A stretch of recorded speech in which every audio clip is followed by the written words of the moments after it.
Cutting out toxic people. Toxic means poison. Poison means something that corrupts spiritual ideas with evil intentions. So I think a lot of people are poisoning other people without even knowing it. So they're so poisoned that they don't know they're infected. They're like zombies. You ever see somebody on a zombie movie or show and they have a zombie bite and they refuse to acknowledge that they're turning into a zombie? That's how toxic people are with negative attitudes. Apologize for that. Sometimes toxic people are so infected with toxicity, they don't realize how infectious they are. And that goes with positivity. I think positivity can be super infectious. And you ever have like somebody that really inspires you and you feel pumped and you want to do stuff? And then you have people that really bring you down and you don't want to do nothing. It's the same thing. Energy spreads the same way. It just has different effects based on the intentions that you give it. And toxic means poison, and poison means to spiritually corrupt.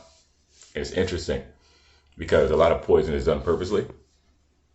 I think a lot of people also have intentions to bring you down to their level, because at heart, it seems that a lot of people nowadays don't want to see you doing as good as them.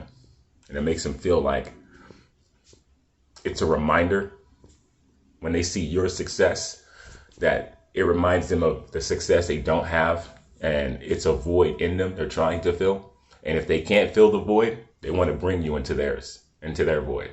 They want to take what you have and make it nothingness. And that comes from jealousy.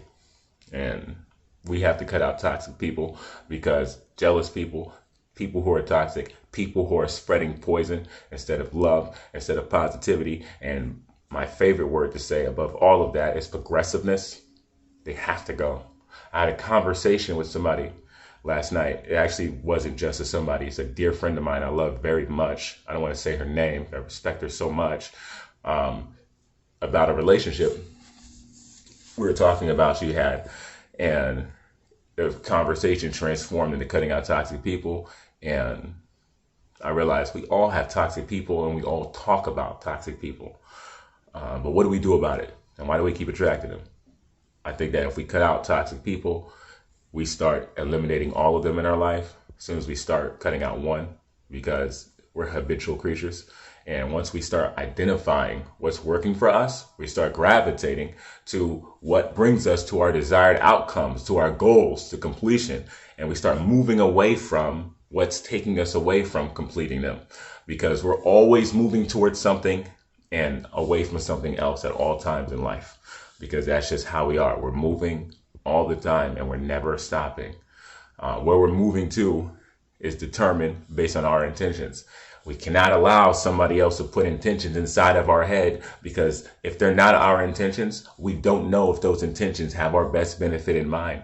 And a lot of people are going around and are planting little seeds of toxic thoughts inside of people's minds on purpose. And we have to not be subjected to that, and we have to withstand it, and we have to be strong enough to know that when something doesn't mix well with our system, when an idea doesn't integrate with our minds properly and our lives properly, then we have to push it away.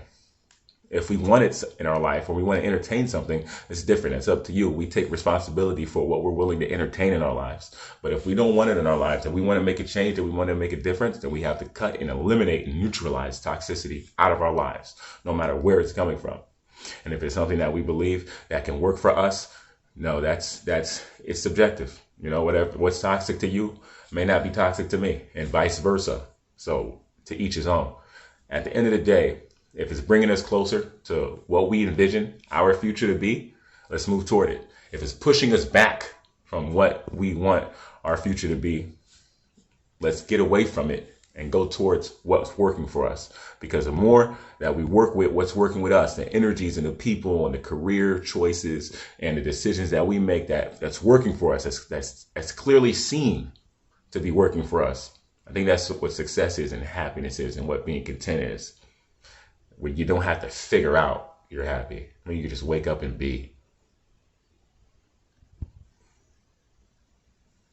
Count up.